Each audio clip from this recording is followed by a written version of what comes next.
Hi Rishabh, how are you? Hello, I'm great.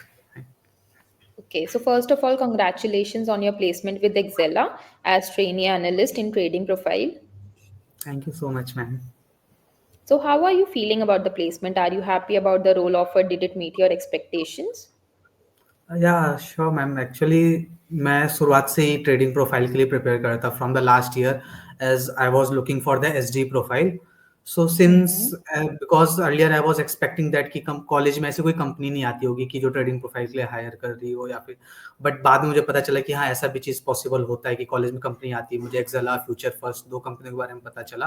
तो फिर मैंने थोड़ा सा इसकी प्रिपरेशन स्टार्ट की and I was only preparing for on single company एक्सेला as I got interview from the other companies also like Grow and Aces Consultancy but मेरे को टारगेट था कि बस एक ही कंपनी का मेरे को टारगेट लेके चलना है एक्सेल के लिए तो मैंने उसी के लिए प्रिपेयर किया और इंटरव्यू बस एक ही कंपनी का दिया था एंड लकीली जिसके लिए मैंने प्रिपेयर किया वही मिल गया था it's like achieving job in dream company Mm-hmm. Okay, great. So, how would you describe your experience during the interview process? Okay so process जो था टोटल 3 राउंड में था so first round was speed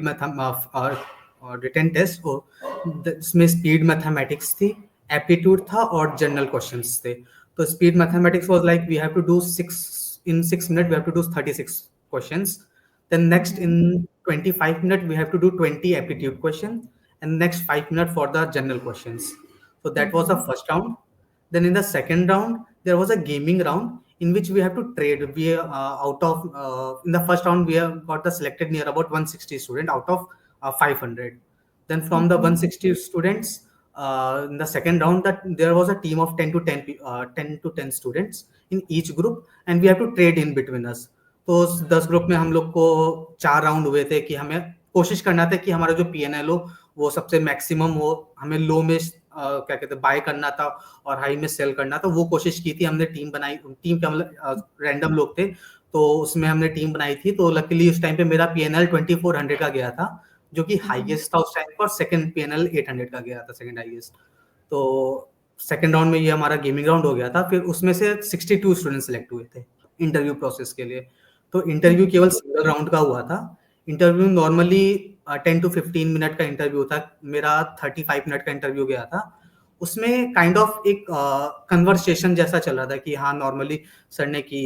market के बारे में US market कैसा काम करता है ग्लोबल इशू किसी भी स्टॉक को कैसे वेरी करता है या फिर किसी भी कारण किसी और कंट्री का कोई इशू है वो हमारे इंडियन स्टॉक्स को कैसे वेरी करता है इंटरेस्ट रेट कैसे वर्क करता है रेपो रेट कैसे वर्क करता है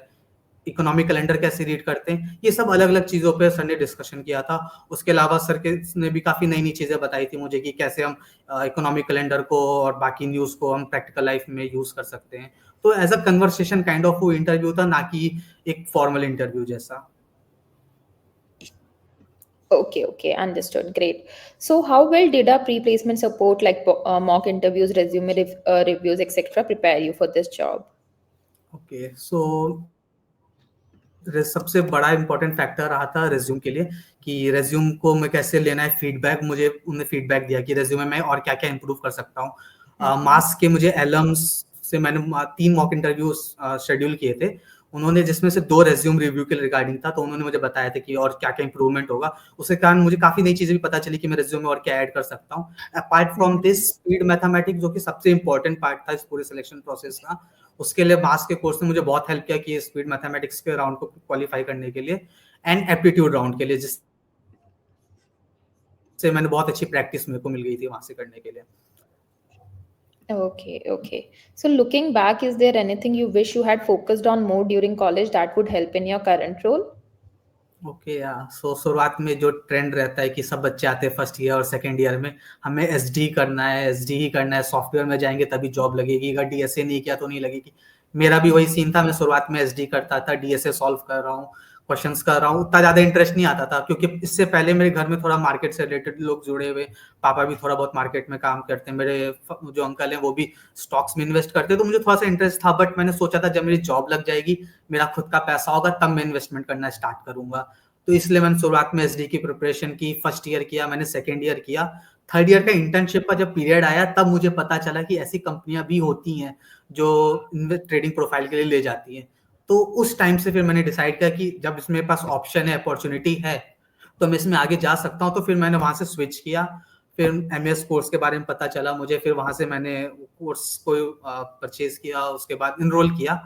देन वहां से मैंने प्रैक्टिस स्टार्ट की। और काश, मतलब ये चीज था कि अगर मुझे पहले से पता होता इसके बारे में कि ऐसा कुछ है, तो जो 2 साल मैंने वहां पे दिया है, मैं इसमें इन्वेस्ट करता, तो मुझे शायद मार्केट के बारे में और हैंड ऑन एक्सपीरियंस मिल जाता, और डेप्थ में चीजें एनालाइज कर पाता, और चीजों को मैं प्रैक्टिस में ज्यादा आ जाती। Right, right. So, what tips would you give to someone aiming to get selected for this role? Okay, so सबसे पहले इस प्रोफाइल में मैं उसी को प्रेफर करूंगा जिसका इंटरेस्ट हो।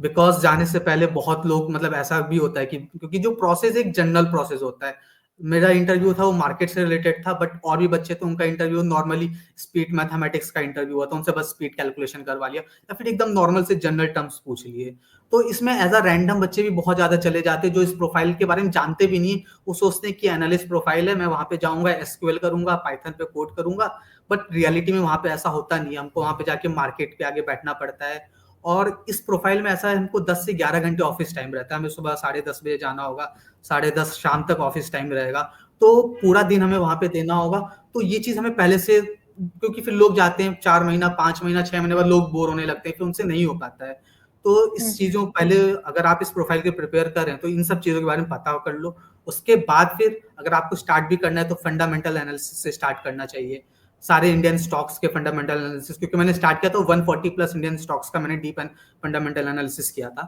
उसके बाद मैंने टेक्निकल एनालिसिस किया था, जो कि मैं अभी भी सीख रहा हूँ, क्योंकि टेक्निकल एनालिसिस बहुत ब्रॉड है, और इससे हम बहुत आराम से क्या, मतलब काफी एक्यूरेटली हम प्रेडिक्ट कर सकते हैं। तो टेक्निकल एनालिसिस करो, फ्यूचर ऑप्शंस, क्रिप्टो करेंसीज, बहुत सारे फिर अलग अलग टर्म्स है। बट हाँ, फंडामेंटल और टेक्निकल एनालिसिस एक बेसिक टर्म है जिससे हम स्टार्ट कर सकते हैं और इसके डेप्थ में भी जा सकते हैं। उसके अलावा हमें न्यूज, इकोनॉमिक कैलेंडर और न्यूज के साथ अपडेटेड रहना होगा। हमें न्यूज एनालिसिस करना आना चाहिए कि कैसे कोई न्यूज दिखा रहा है कि हाँ ठीक है, आज इंटरेस्ट रेट कम हुआ है, या फिर फेड की कोई मीटिंग है, आरबीआई की कोई मीटिंग है, उससे क्या फर्क पड़ता है। फिर उसके मीटिंग होने से या कोई डेटा रिलीज होता है, उस डेटा से किसी भी स्टॉक में क्या चेंज होता है, इसको एनालिसिस करना आना चाहिए। अगर ये आ गया, फिर तो आप कंपनी में भी अच्छा समझ में आएगा, और इस फील्ड में भी बहुत मजा आएगी।